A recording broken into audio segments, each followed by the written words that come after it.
Value zone hyper mart Nandamuri Balakrishna గారిచే November 28న నాచారంలో గొప్ప ప్రారంభం. నమస్తే రమ్మగారు. నమస్తే జయ.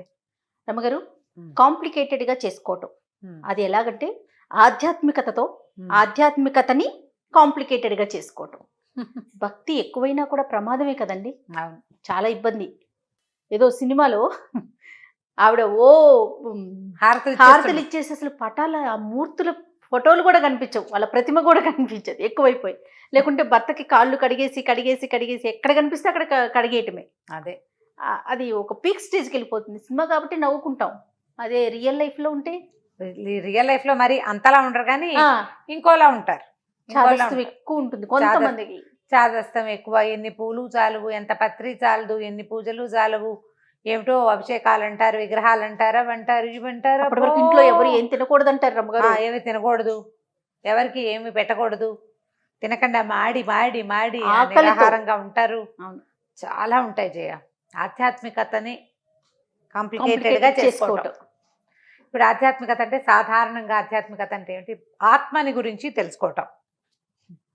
ఆత్మ అంటే మనము, జీవాత్మ, పరమాత్మ ఎక్కడున్నాడు? అక్కడెక్కడో ఉన్నాడా? మనతో పాటు లేడు. ఆత్మ జీవాత్మతో పాటు పరమాత్మ ఉంటేనే ఈ దేహం ఉంటుంది, అంతే.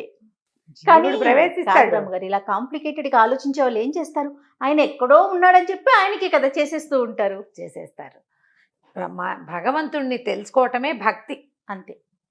భక్తి అంటే నువ్వు పూజ చేయడం, అభిషేకం చేయడం, ఏమిటో రకరకాల విగ్రహాలు పెట్టుకోవడం, పటాలు పెట్టుకోవడం, బోల్డ్ అంత చేయటం, బోల్డ్ అంత వ్యవహారం కాదు. ఇదంతా ఏంటి? ఈ కర్మలు అవసరం మనకి భగవంతుణ్ణి తెలుసుకునేందుకు. ఇది ఒక మార్గం. ఇవన్నీ మార్గాలు. అవును. మనం చూడు, నేను ప్రతిసారి ఇవన్నీ నేను చెప్పని చేయ అంటూనే ఉంటా, కానీ నువ్వు అడుగుతావు, మన పని ఇన్సిస్ట్ చేస్తాడు, ఏదో చెప్పిస్తారు. దీపారాధన 2 ఒత్తులేండి, అదేంటండి అలా చెప్పారు? వాళ్ళు ఆ శ్లోకంలో 3 ఒత్తులు సాధ్యం త్రివర్తి సంయుక్తం అని ఉంది కదా అంటారు ఒకళ్ళు. 3 ఒత్తులు వేసినా అంతే, 2 ఒత్తులు వేసినా అంతే, 1 వేసినా అంతే, పెద్ద తేడా ఏం లేదు. అక్కడ భక్తి శ్రద్ధ.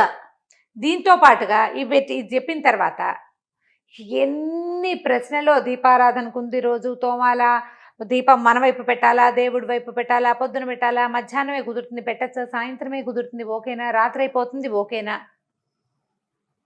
దీపం అనగానే ఒక 100 ప్రశ్నలు. అదైందా? తర్వాత పళ్ళు, ఈ పళ్ళు కొన్ని పళ్ళు పెట్టండి అనగానే అవి ఎందుకు పెట్టకూడదు, ఇవి ఎందుకు పెట్టాలి, ఇవి ఎందుకు పెట్టాలి, ఫలానా దాంట్లో ఫలానా పేరు ఉంది కదండి, అది ఎందుకు పెట్టకూడదండి అని మళ్ళీ దాని మీద పోనీ ఏది పెట్టాలి ఏది పెట్టకూడదు అనేది ఒక సంశయం, ఎలా చేయాలని ఒక సంశయం. ఆవిడెవరో నన్ను అడిగారు, అంటే ఇప్పుడు నేను ఇలా పబ్లిక్లో చెప్పేస్తున్నాను ఆ విషయం. పత్తి ఒత్తులు ఎప్పుడు చేసుకోవాలి అని. ఒత్తులు చేసుకోవడానికి కూడా పూర్వకాలంలో ఒక నియమాలు ఉండేవి.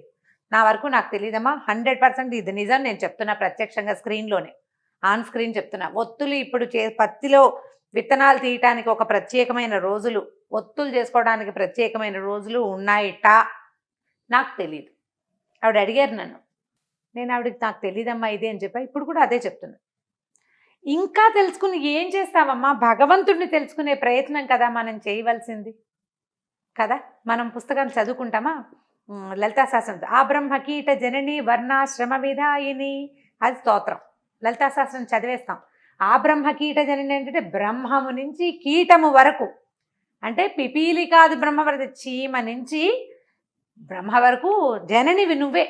ఒక్కమ్మకి పుట్టాము మనం అందరం కదా.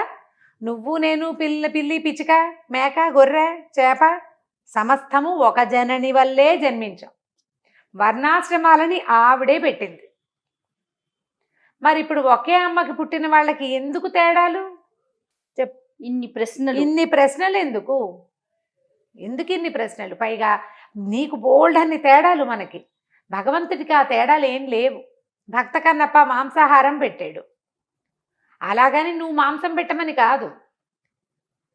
అతనున్న పరిస్థితి, అతని జీవన విధానం, అతను తినే విషయంతో పాటు అతని భక్తికి ఇదేమిటంటే నేనేం తింటానో అదే నా దేవుడికి మంచిది చేసి పెడతానని చేసి పెట్టాడు. ఆయన అంత సహృదయంతో పెట్టాడు కాబట్టి స్వామి స్వీకరించాడు.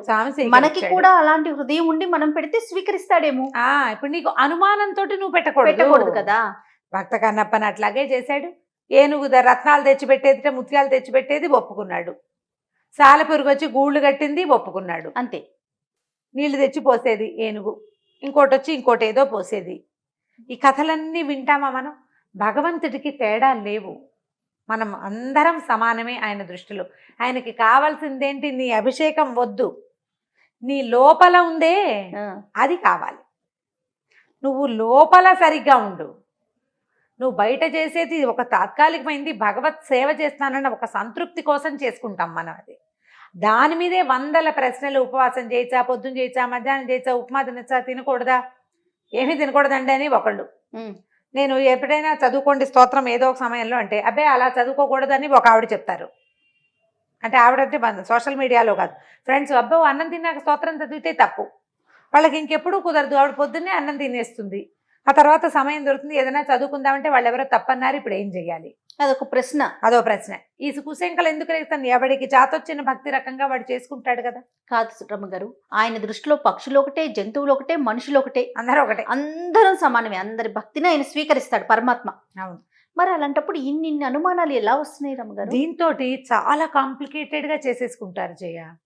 ఇలా చేయొచ్చా, చేయకూడదా అనుమానం. చేస్తున్నారనుకో, వచ్చిన వాళ్ళు ఎవరో ఉంటారా, వాళ్ళు వచ్చి ఏదో ఒకటి చెప్తారు. భయం వేస్తుంది అంటారు. భయం వేస్తుంది, తప్పేమేమో, దోషమేమో, పొరపాటు చేశామేమో అని అనిపించేస్తుంది. అనుమానాలు, భయాలు, కుశంకలు. ఒత్తులు, దీపారాధన, దీపం పెట్టుకోవాలి. ఏ నూనెతో? ఏదో అడిగావు ప్రశ్న, ఏదో నువ్వుల నూనె చెప్పాం. పప్పు నూనె, మామూలు నూనె. అంటే ఇప్పుడు మనం ఎలా తీసుకుంటున్నామంటే, పూర్వకాలం మన పెద్దలు ఏది ఆచరించారో మనందరికీ ఎక్కువ పర్సంటేజ్ ఎవరికి అందరికీ తెలిసిన విషయం ఏదుందో అది చెప్తున్నాం, అది చెప్పుకుంటాం. ఎవరైనా అంతే, ఎవరైనా అంతే. ఇప్పుడు దీని మీద 100 ప్రశ్నలు, దాని మీద మళ్ళీ మన అడగటం కాదు, వాళ్ళలో వాళ్ళే అడిగేసుకుని, వాళ్ళలో అంటే అబ్బాయి అలా చేయకూడదు, ఆవు నెత్తోటి చేయాలి, అబ్బాయి అలా చేయకూడదు, ఇదే దీంతో చేయాలి, అదే పెట్టాలి, ఇవే పెట్టకూడదు, అది పెడితే అది, ఇది పెడితే ఇది. ఏది పెట్టినా జీవిత గమనం మార్పు లేదు, మరణం తథ్యం, ధర్మాచరణ ముఖ్యము. నువ్వు ఎలా పుట్టావో, దేనివల్ల జన్మించావో దాన్ని గౌరవించు, దేనితోటి జీవిస్తున్నావో దాన్ని గౌరవించు. ఈ మధ్యలో ఉన్న నాటకం ఉంది చూసావా, నీకు కుదిరినట్టు ఆడుకో, చేతొచ్చినట్టు ఆడు, కుదిరినట్లు చేతొచ్చినట్టు మానేయకు, చెయ్యి. దాని మీద శంక పడకు, ఇతరులని శంకించద్దు, ధైర్యంగా చేయటమే. చేసే అబ్బే అభిస్తారేంటండి, ఆ పళ్ళు ఇవ్వకూడదండి, అది వేస్తే మంచిది కాదు. ఇందులో మళ్ళీ ఇంకా కొత్త కొత్త దిక్కుమాల సిద్ధాంతాలు అవేమిటో మరి నాకు తెలియదు, నేను ఎప్పుడు వినలే. ఒకళ్ళ అమ్మాయి, ఒక పాప పెద్దదైంది, వాళ్ళ ఇంట్లో పూజలు అవి చెయ్యరు, ఏదో మడి మైల అన్నీ కలుస్తాయి, మైలు కలిసిపోతుంది, పిల్లలు కుడి చెయ్యడం చేతారు. వీళ్ళ అన్నయ్య వాళ్ళు వేరే ఊళ్ళో ఉన్నారు, మేము పూజ చేసుకోవచ్చా అని ఆవిడ అడుగుతారు. అన్నయ్య వాళ్ళ చేసుకోవచ్చమ్మా అని మనం రాస్తే, అబ్బే మీరు చేసుకోవడానికి పనికిరాదు, పురుడు వస్తే పనికిరాదు. కాదు రమ్మగారు, ఇక్కడ ఉన్న ఇంట్లో మైలుంటే అన్నయ్య ఇంట్లో ఎలా, ఎందుకు చేసుకోకూడదు? అదే అవి ఎప్పుడు చేస్తారు? జాతా శౌచం, వృతా శౌచం అని 2 అశౌచాలు ఉంటాయి. పుట్టినప్పుడు వచ్చే అశౌచం ఒకటి, పిల్లలు పుడితే పురుడు వస్తుంది. ఆ పురుటి 10 రోజులు వీళ్ళ ఇంటి వాళ్ళ అన్నదమ్ముల వాళ్ళు వీళ్ళంతా దేవతార్చన చేసుకోరు. వృతాశౌచం మరణించినప్పుడు కూడా అంతే కదా. అయితే ఈ అశౌచాలు 11 రోజులకి అశౌచం తీరే కుటుంబాలు కొన్ని ఉంటాయి. 7వ రోజునే నీళ్లు పోసేసి ఉయ్యాల్లో వేసేసే వాళ్ళు కొంతమంది ఉంటారు. ఇప్పుడు దీన్ని అందరికీ ఒకటే చాపచుట్టగా చెప్పలేం కదా మనం. ఎవరెవరి ఇళ్లల్లో ఉన్నది వాళ్ళకి, వాళ్ళు ఎవరింట్లోనో పురుడొచ్చింది, మా అక్కయ్య వీళ్ళ ఇంట్లో అంటే వాళ్ళ కజిన్స్ ఇంట్లో పురుడొచ్చింది, మా ఇంట్లో మంగళహారతి పట్టుకోవచ్చా? ఇలాంటివి ఎన్ని అనుమానాలు. అసలు ఇదేది వీటిలలో ఏ ఒకటి బ్రీఫ్గా కరెక్ట్గా ఎవ్వరికీ తెలియజేయరు. ఎవరో ఒకళ్ళు చెప్పేస్తూ ఉంటారు, మనల్ని అడుగుతున్నారు అనేది కాదు. మీకు వీలైతే మీరు చెప్పగలిగితే చెప్తారు, లేకుంటే లేదు, అది అసలు సమస్య కాదు. కానీ వారికి వారే ఎన్ని క్రియేట్ చేసేస్తారు. పోనీ అలాగని నువ్వు పూర్వకాలపు సిద్ధాంతం ఒకటైనా పాటిస్తున్నావా? మనం చేసేది పాటించము, చెయ్యలేకపోయేదాన్ని పాటించాలని కోరుకుంటున్నాము. నిజంగా చేయవలసిన విధి విధానాలేమో చేయడమే లేదు. ఏది పాటించగలుగుతున్నాం ఈ రోజుల్లో? మనకేం కుదరటల్లా. ఎందుకో ఇలాంటివి పెట్టుకుని ఇలాంటి వాటికి అడిగి అడిగి అడిగి అడిగి ఓ పక్కన క్లియర్గా చెప్తాం. మళ్ళీ దాంట్లో కూడా ఇంకా ఇది ఏడాది లోపల పనికిరాదు, 7 ఊర్లు అంటే సంవత్సరీకం లోపల చేయకూడదు. అవునవును. మా అత్తగారు పోయి 8-9 నెలలు అయిందండి. మరి మా మామగారికి పూజ చేస్తే ఇష్టం, నేను చేయొచ్చా? ఓ పక్కన చేయకూడదు అని చెప్పామా? ఈ ప్రశ్న ఎందుకు వేస్తున్నట్టు చెప్పు. అవును. చేయాలని నీకు చేసేసుకోవాలని ఉంది, పూజలు చేసేసుకోవాలని ఉంది. ఒక సంవత్సరం చనిపోయిన వాళ్ళ గౌరవార్థం ఆగకూడదు. ఓ పక్కన చెప్పింది మళ్ళీ అడుగుతారు. దీన్ని కూడా కాంప్లికేటెడ్ చేసుకోవటమే కదా. ఇప్పుడు 5-6 అడిగారు, ఏముందండి ఈ రోజుల్లో చేసుకోవచ్చని ఎవరో నాబోటక్కాయ చెప్పింది అనుకో, వీళ్ళు చేసేస్తారు, వాళ్ళు చెప్పారంటారు, వాళ్ళ మీద తోసేస్తారు. అంతే కదా జరిగేది. అవును రమ్మగారు. కానీ ఇంట్లో ఉన్న పెద్దవాళ్ళని అడగరంటారా? అయ్యో చాలా మంది అడగట్లేదు. కాదు రమ్మగారు, మనం ఎప్పుడు అంటారు, అడుగుతారు. నేను ఎప్పుడు నా పాయింట్, మీ ఇంట్లో పెద్దవాళ్ళని అడగండి, వాళ్ళు ఏం చెప్తే అది చెయ్యండి అంటారు. నేను అదే చెప్తా. రెండోది మీ గురువు గారిని అడగండి, ఆయన ఏం చెప్తే అది చేసుకోండి. సోషల్ మీడియా గురువు కాదు, సోషల్ మీడియా పెద్దది కాదు అని పదే పదే చెప్తాను నేను. సోషల్ మీడియాలోనే మనం ఒకరిని గురువుగా భావిస్తే వారినే ఫాలో అవ్వండి. ఒకరిని అవ్వచ్చు, అదేం తప్పేం కాదు, మంచి మాటే. మనకెవరు దొరకలేదు, ఇక్కడ ఒకరిని వింటున్నావు, చాలా నచ్చింది, మన మనసుకు ఆహ్లాదంగా ఉంది, వాళ్ళు చెప్పిన పాటిస్తుంటే మనకు బాగుంది, పాటించండి, ఒకళ్ళని తీసుకోండి. అందరూ పెద్దమ్మలే, అందరూ పెద్దనాన్నలే, అందరూ మావయ్యలే అయితే ఎలా కుదురుతుంది? అలా కుదరదు కదా. అందరినీ చుట్టాలని చేసుకోకూడదు, ఎవరో ఒకళ్ళని పెట్టుకోవాలి. ఈ విషయానికి వెళ్ళి ఆ విషయానికి వాళ్ళని అలా అనుకోకూడదు. ఆధ్యాత్మిక విషయాలకి ఒక్కళ్ళు. రమ్మగారు, మంచి జరిగితే అంటే ఏమీ జరగకపోతే అంతా ప్రశాంతంగా ఉంటే నా గొప్ప. అక్కడ ఏదన్నా తేడా కొట్టిందో వాళ్ళు వీళ్ళు అదే కదా, వాళ్ళు చెప్పారు మేము చేసాం, వీళ్ళు చెప్పారు మేము చేసాం, అందుకని ఇలా అయింది. అదే అమ్మ ఎవరో నాకు మెసేజ్ పెట్టింది, మీరు యూట్యూబ్లో చెప్పడం మానేయండి, మా అమ్మ మీవన్నీ విని చాదస్తంగా తయారైంది అని. నాకు నవ్వు అయ్యో రామా.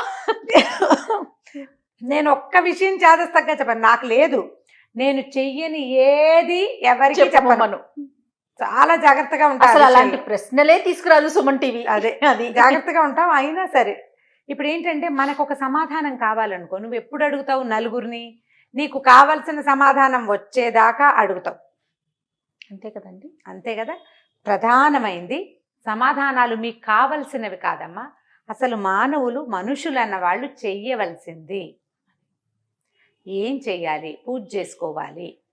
పూజ అంటే ఎంత, మీ ఇంట్లో ఎంత చేస్తారు, ఏం చేస్తారు, నీకు ఇంట్లో చేసేది కాకుండా నీకు ఇంకేదైనా చేసుకోవాలని ఉంది, ఒక్క గురువుని, ఒక్క పురోహితుడిని అడిగి, ఒక బ్రాహ్మణాయన, ఒక పంతులు గారిని, ఒక అయ్యగారిని అడిగి వాళ్ళు చెప్పిందే చేసుకోండి. అప్పుడు మీకు అనుమానాలు ఉండవమ్మా. ఇన్ని ప్రశ్నలు ఎప్పుడు వస్తాయి?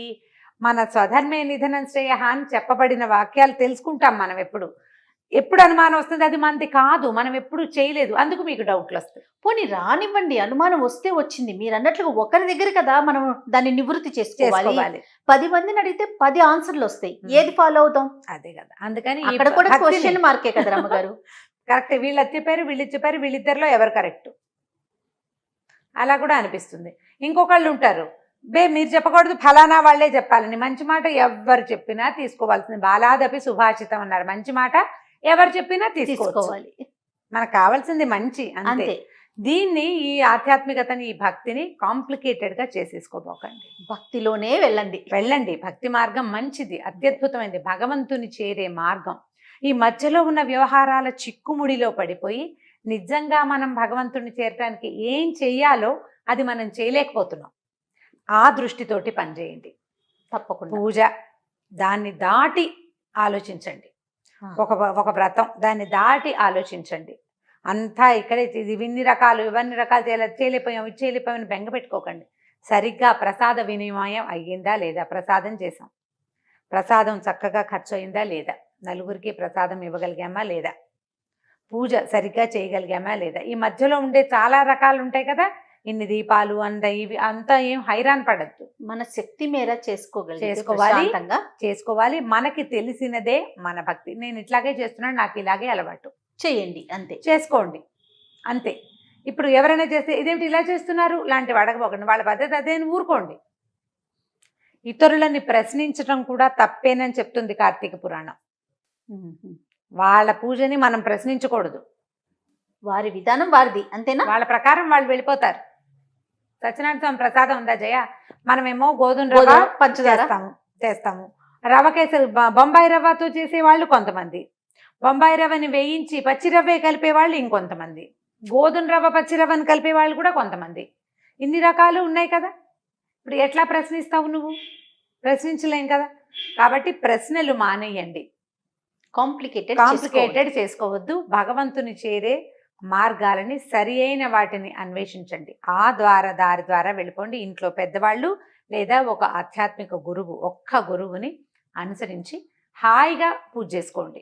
వాళ్ళు ఎవరో చేశారని అది, వీళ్ళెవరో చేశారని ఇది, వాటి జోలికి వెళ్ళబోకండి. వాటన్నిటి వల్ల మీకు ఫలితం లభిస్తుందని మీరు నమ్ముతున్నట్లయితే ఈ పాటికి ఆ పూజ చేసిన వాళ్ళ ప్రతి వాళ్ళు టాటాలో బిర్లాలో ఇంకోటో అయిపోవాలి. అవడం లేదు, అట్లా అవటల్లా. మనం మన మనసుకి నచ్చుబాటుగా ఉంటే చేసుకోవాలి అంతే, తప్పకుండా. నమస్తే. నమస్తే.